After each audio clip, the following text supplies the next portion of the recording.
उधर आपको बताएंगे, इससे पहले ललितपुर में अमित शाह ने कांग्रेस और समाजवादी पार्टी पर तीखा निशाना साधा। ये चुनाव देश को सुरक्षित करने का है। ये चुनाव हमारे धर्म और संस्कृति के रक्षण का चुनाव है। ये चुनाव भारत को महान बनाने का चुनाव है।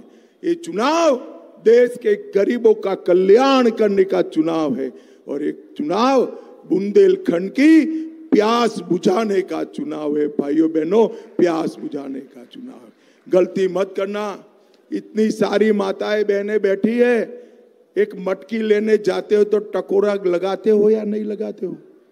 लगाते हो या नहीं लगाते हो? मटकी पर पक्की है या नहीं है चेक करते हैं ना।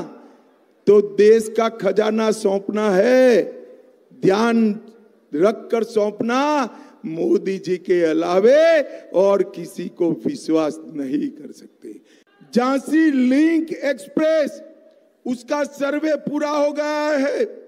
चित्रकूट से इटावा 300 किलोमीटर लंबा बुंदेलखंड एक्सप्रेस वे भी अब झांसी से जोड़ा जाएगा। मैं माई के दर्शन कर आया, दतिया से आया, क्योंकि झांसी में एयरपोर्ट नहीं है। अब चिंता मत करो ललितपुर वालों, झांसी में नया एयरपोर्ट भी बनने जा रहा है।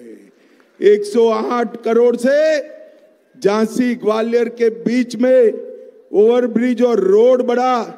ग्लोबल इन्वेस्टमेंट समिट के अंदर 321 निवेश के प्रस्ताव हुए। मेरे बुंदेलखंड में 2 लाख करोड़ का इन्वेस्टमेंट आने वाला है। 2 lakh crore.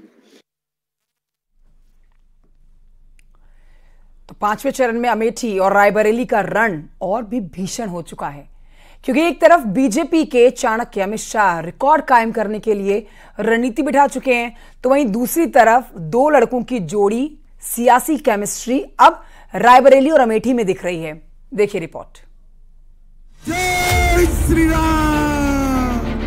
Congress party INDI alliance परिवारवादी गठबंधन है।